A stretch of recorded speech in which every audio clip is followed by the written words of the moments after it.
Hello everyone, this is Khenberl Yurong, and for this video, I will discuss to you the topic of fire safety management.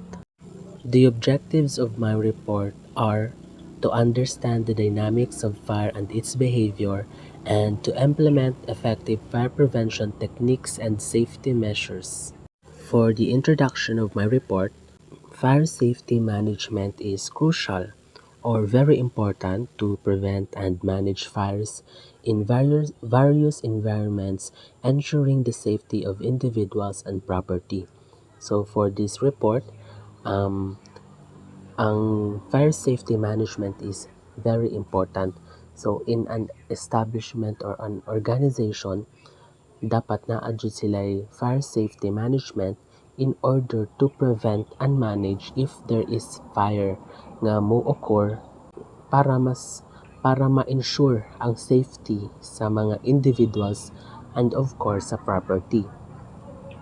This report aims to outline the understanding of fire dynamics and the importance of fire prevention and safety measures.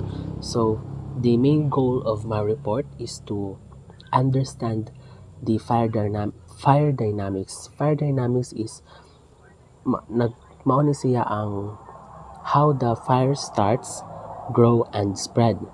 And this report also tackles the importance of fire prevention and safety measures nganong dapat makahibaw ta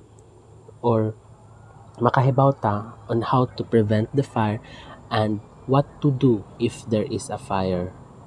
Understanding fire dynamics. Ang fire dynamics refers on how the fire starts, grow, and spread. First is, fire is the result of a chemical reaction involving heat, fuel, and oxygen known as the fire triangle. Ang fire daw is need og three things to start and keep burning. One is heat, needs sad siya og something to burn or fuel, and air or oxygen. When these three things come together, a fire can begin.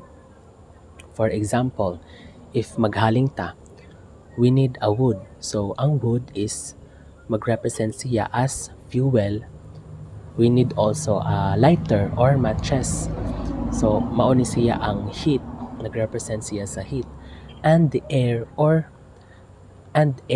oxygen, kanang air jud nga ato ang natural air jud. If any of these are missing, the fire won't start or will go out. Diba, if maghaling ta, di man malikayan nga ang kayo is mapawong. So ang atong buhaton para musiga og balik ang kayo, ato siyang tayhupan or paypayan para musiga og balik. Mao ni atong buhaton, diba? So wala siya ni siga ang kayo ingana. It is because kulang siya sa air. So, di ba, ang giingon is, if any of these are missing, the fire won't start or will go out. So, ang fire, dili siya musiga if kung kuwangan siya sa fire triangle, katong tulo ka buok, katong heat, fuel, o oxygen, or air, dili siya musiga ang fire. Pero, if kompleto tong fire triangle, of course, musiga ang fire. Second is, it spreads through conduction, convection, radiation, and direct burning influenced by factors like temperature, fuel type, and air supply. A fire can spread in different ways. It can transfer heat through touching or gitawag natong conduction, through air or fluid movement or convection, or through emitting energy in waves or radiation. Ang type sad sa material burning and the surrounding conditions can also affect how the fire spreads. For example, if imong hawiran ang init nga kaha or kawa, the heat transferred to your hand through conduction. The same sad na siya when a fire moves through the air. it spreads through convection. Lastly is understanding fire behavior helps in predicting its movement and intensity, aiding in effective firefighting strategies. If we know how fires behave and spread, we can anticipate where a fire might go and how intense it might become. This understanding helps us para makontrol nato ang fire more effectively. Fire prevention and safety measures. First is installing smoke detectors and alarms. Early detection of smoke or fire helps in prompt evacuation and firefighting. This means nga magbutang ta og mga devices sa mga establishment or sa mga building that can hear or see smoke or fire early. When they sense smoke or fire kani nga mga devices, they make a loud noise to warn people. This noise helps everyone to leave quickly and para sad makapangayo og tabang sa mga rescuer so they can come and stop the fire. Next is regular inspections and maintenance. Checking electrical systems, heating sources, and flammable materials reduces fire risk. This involves looking at things like wires, heaters, and things that can easily catch fire to make sure they work safely. If regularly check ni sila and ma-fix dayon if there is problema, dako kaayo ning tabang because it helps stop fires from happening. Next is employee training. Educating individuals on fire safety protocols, evacuation procedures, and proper use of firefighting equipment.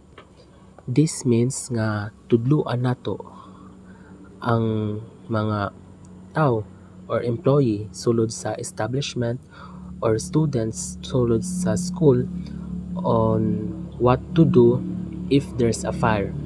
They learn how to live atong itudlo unsaon nila paglive sa building safely and how to use tools to stop small fires. For example, ani is kanang fire extinguisher. This training helps them stay safe and know what to do if there's a fire emergency. Next is proper storage and handling of flammable substances. Storing chemicals and flammable materials safely to prevent accidental fires. This means nga hipuson nato ang mga butang nga adto sa safe places, ang mga butang nga can easily catch fire.